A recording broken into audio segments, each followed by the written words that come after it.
এজন্য এখানে যারা আছেন প্রত্যেকে চাকরি করার কেউ চিন্তা করবেন না, সবাইকে বলছি কেউ চাকরি করবেন না। আপনাদেরকে এতদিন মাথা ঢুকিয়ে দেওয়া হচ্ছে গরিব থাকো। আল্লাহ রাসূল বলছে কাজ আল ফাকরু ইয়াকুন আল কুফরান, দারিদ্রতা মানুষকে কাফেরের দিকে ধাবিত করে। দারিদ্রতা মানুষকে কাফেরের দিকে ধাবিত করে।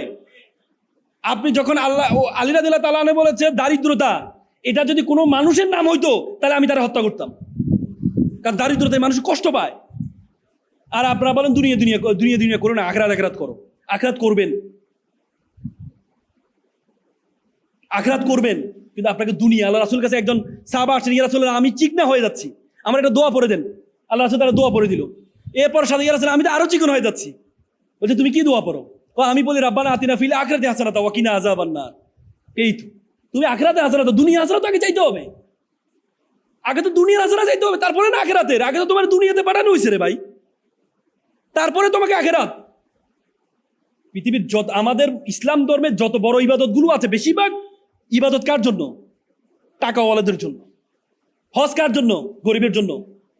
যাকাত কার জন্য? কার জন্য? কুরবানি কার জন্য? সাদকা কার জন্য? তাহলে গরিব গরিব থাকো, টাকা কাকে দিবেন?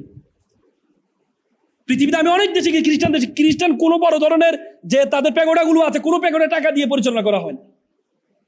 রাষ্ট্র দেশে অর্থায়ন করে। আমাদের দেশে কেন প্রতিদিন শুক্রবারের টাকা উঠাইয়ে করতে হবে? রাষ্ট্র পরিচালনা করতে হবে, রাষ্ট্র প্রত্যেকটা মসজিদ পরিচালনা করতে হবে, রাষ্ট্র মুয়াজ্জিনের বেতন দিতে হবে।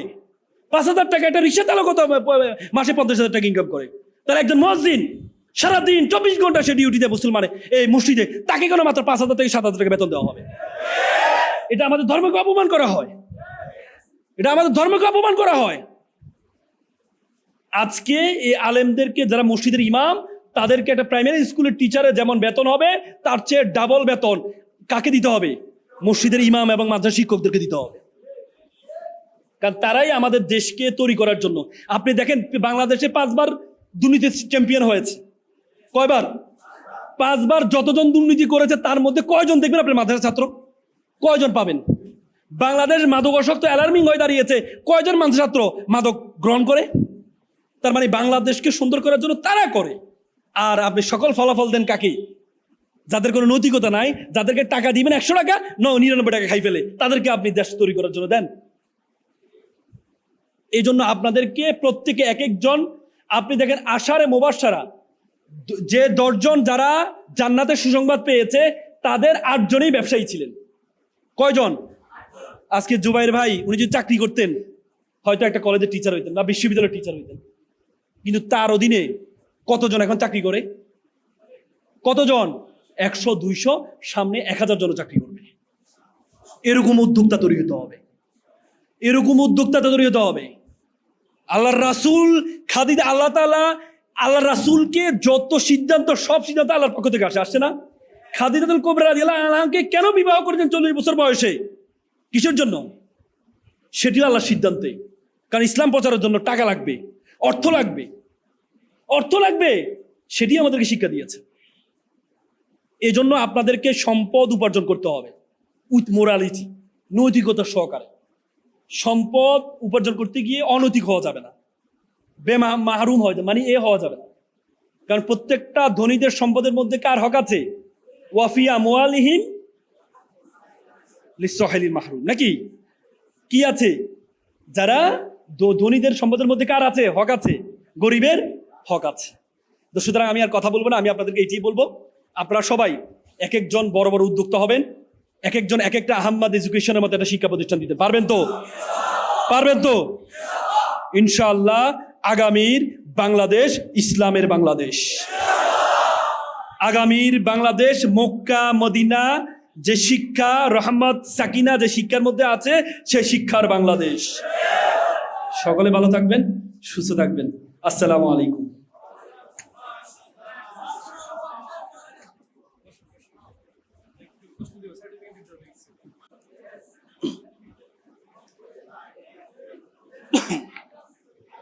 ভাই আপনাদেরকে আমি আল্লাহর ওয়াস্তে একটা কথা বলি, ব্যবসায়ীর কথা তো বলছি না? পৃথিবীতে যত পেশা আছে, পৃথিবীতে যত পেশা আছে, সোশ্যাল সিকিউরিটির জন্য। আমি আলেমদের পক্ষে আওয়ামী লীগ আমলে কেমন লড়তে পারছি জানেন? শুধুমাত্র আইনজীবী হওয়ার কারণে। আইনজীবী হওয়ার কারণে আমাকে চাইলেও তারা নিতে পারেনি। যদি একবার ছাত্রদের যখন শেষ কামর ছাত্রদের পক্ষে লড়েছি তখন আমাকে ডিবি হারু নিয়ে গিয়েছিল তখন, কিন্তু আলেমদের পক্ষে যখন লড়েছি তখন কিন্তু যখন শেষ কামড়ের সময় নিয়ে গিয়েছে। আজকে আমরা অনেক সময় বলি যে ওকালতি এটা হারাম ব্যবসা, বলি না? পৃথিবীতে 3টা পেশা আছে সবচেয়ে আলোচিত, সবচেয়ে সমালোচিত। একটি হচ্ছে পুলিশ, একটি ডক্টর, একটা আইনজীবী। কারণ পৃথিবীতে মানে মানুষের সাথে রিলেটেড প্রফেশন হচ্ছে 3টা, যারা প্রত্যেকটা মানুষের সাথে তার সম্পর্ক আছে। আমার আইনজীবী শিশুও হয়, আমার ক্লায়েন্ট শিশুও হয়, আমার ক্লায়েন্ট যুবকও হয়, বৃদ্ধ হয়, বনিত হয়। কিন্তু একজন শিক্ষক তার কিন্তু ছাত্র কিন্তু সবাই হয় না। তার মানে পুলিশেরও সেম, সকল ধরনের মানুষের সাথে তার এঙ্গেজমেন্ট থাকে। ডাক্তারও সেম, সকল ধরনের মানুষের সাথে এঙ্গেজমেন্ট। এই জন্য এই 3টে পেশা সবচেয়ে বেশি আলোচিত, সবচেয়ে বেশি সমালোচিত। আমি যখন কারো পক্ষে দাঁড়াই, বিপরীত পক্ষ যে আছে সে বলে যে এর চেয়ে খারাপ মানুষ আর কেউ হতে পারে না। আমি যে কোনো একজন সচিবের পক্ষে একটা মামলা দাঁড়িয়েছিলাম, তো সচিবের ওয়াইফ মামলা আমার সাথে টিকতে পারছে না। তো পরবর্তীতে সে বলতেছে একজন আমাকে ঠেকানোর জন্য একটা ভালো আইনজীবী দরকার। তো সে ওই আমাদের যেখানে গাড়ি রাখে কোর্টের, তো সে জানে যে যাদের গাড়ি আছে তারা মনে বড় আইনজীবী। সে গাড়ির ড্রাইভারদের কাছে জিজ্ঞেস করতেছে এখানে ক্রিমিনাল ভালো লয়ার কে আছে।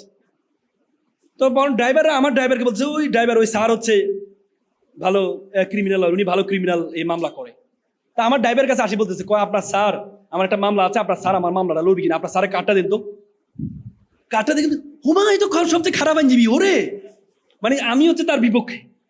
এবার আমার ড্রাইভার না স্যার তো অনেক ভালো মানুষ। না খারাপ। কেমনে বলেন খারাপ? আমার বিপক্ষে লয়ার। এবারে আচ্ছা তোমার একটা কথা বলি, তোমাকে একটা কথা বলি, তুমি তোমার ড্রাইভারকে বলতেছে তুমি একটা কাজ করতে পারো, তোমার স্যারকে বলবে আমার মামলাটা লড়ার জন্য, আমি ডাবল সে যা টাকা দেয় আমার সাবেক স্বামী আমি ডাবল টাকা দিব।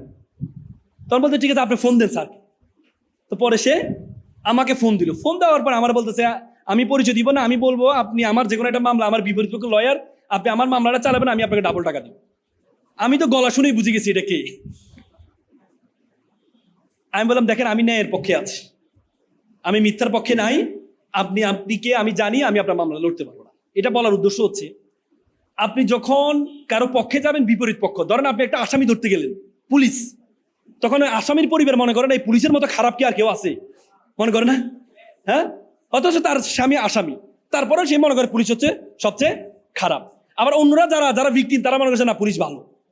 এজন্য আইন পেশা, পৃথিবীতে বড় বড় যারা মানুষ আছে সবাই কিন্তু আইনজীবী ছিল। মহাত্মা গান্ধী আইনজীবী ছিলেন, নেলসন ম্যান্ডেলা আইনজীবী ছিলেন, তারপর হচ্ছে আপনার এই আমেরিকার রিসেন্টলি যিনি সাবেক প্রেসিডেন্ট কে ছিলেন, জো বাইডেন, তিনি আইনজীবী ছিলেন। এই জন্য আপনারা যদি আইনজীবী হিসেবে থাকতে পারেন, একটা গ্লাস দিয়ে আপনি পানিও খেতে পারবেন, একটা গ্লাস দিয়ে আপনি মদও খেতে পারবেন। পানি খেলে ভালো, মদ খেলে খারাপ। এই জন্য আইন পেশায় আল্লাহর হস্তে আসার চেষ্টা করেন।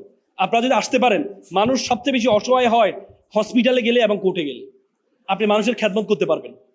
আমার চেম্বারে বড় করে লেখা আছে, যদি কোনো মাদ্রাসা শিক্ষার্থী হয় তার জন্য ফ্রি, আমি আইনি সেবা দিই ফ্রি। মসজিদের ইমাম হলে তার জন্য ফ্রি, এতিম হলে তার জন্য ফ্রি। এবং কেউ যদি বিবাহ করে তার জন্য, যুবক অবস্থা বিবাহ করে তার জন্য বিবাহটা আমি ফ্রি করে দিয়েছি। কিন্তু ডিভোর্সের খরচ ডাবল। এই জন্য আপনারা চাইলে বিবাহ যদি করতে চান আইসেন, আমি ফ্রি বিয়ে করে দিব ইনশাআল্লাহ। যুবক অবস্থায়, আবার বয়স্ক অবস্থা বিয়ে করতে যাবেন, তো টাকা আছে যদি বিয়ে করবেন, মানে যার সামর্থ্য নাই গুনাহ থেকে বাঁচার জন্য বিয়ে করবেন, সে আসবেন, আমি তাকে ফ্রি বিয়ে সব করাই দেবো ইনশাআল্লাহ। ওকে, তো সুতরাং আইন পেশা আসবেন, আপনাদের প্রতি উদ্যত আহ্বান। সকলে ভালো থাকবেন। আসসালামু আলাইকুম।